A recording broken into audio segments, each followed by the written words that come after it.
Well, look at you, truck driver, out there on the open road, keeping America rolling. Well, as you know, road conditions can change quickly, from beautiful roads like this to nasty roads like that. And if you don't want to end up like this guy, you might want to pay attention to this quick chain up lesson. If chains are allowed where you're at, you'll find signs that look just like this. And they'll have cutouts in the road just like this. That way you're off the highway and you can safely put your chains on without being hit by another car. Now let's talk about some very essential tools. You should already have a jacket and some closed-toed shoes that possibly are waterproof. But here are the tools you're going to need to chain up. Of course, you're going to need a headlamp. Next, you'll need a cam tool. That's going to become very important in a minute.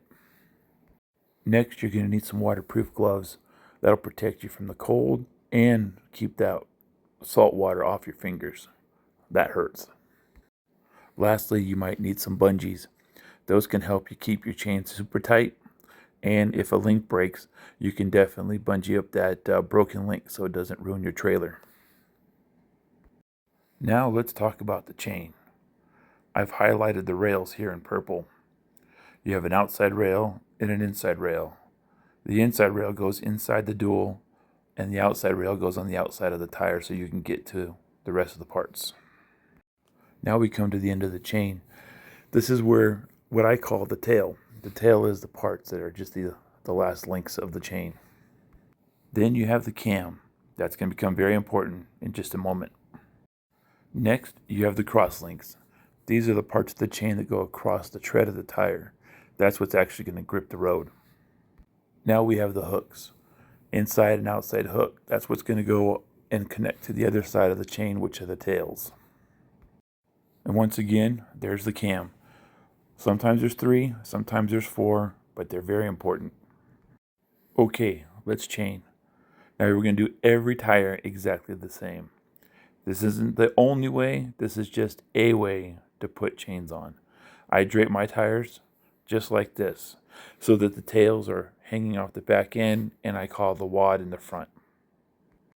It should look something like this, where the tails are just above the ground, and the wad is in front of the tire just like this. You want to lay it kind of straight, so that way everything lines up perfectly when you back onto it.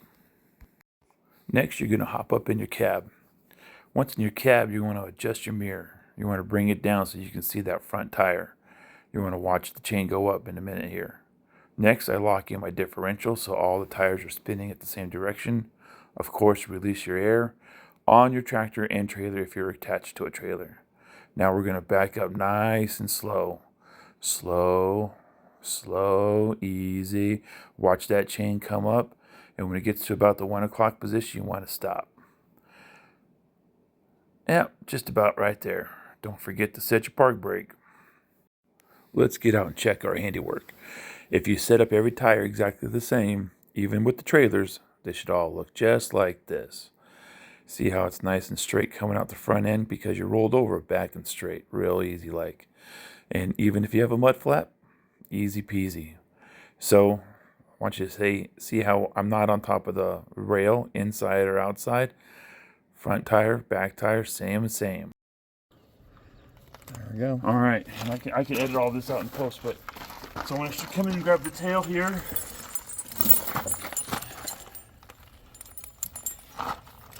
Put the hook on.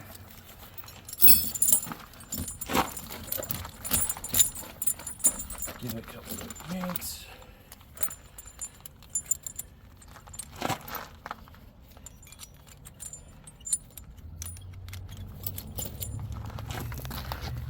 And that's it.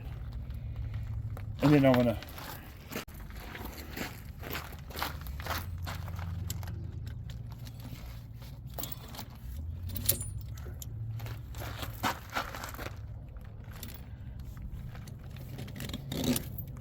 now you've tightened up all your cams. You should look something like this. Look at this guy. He did it like a pro. Hopefully this helps you get on the road, keeps you safe.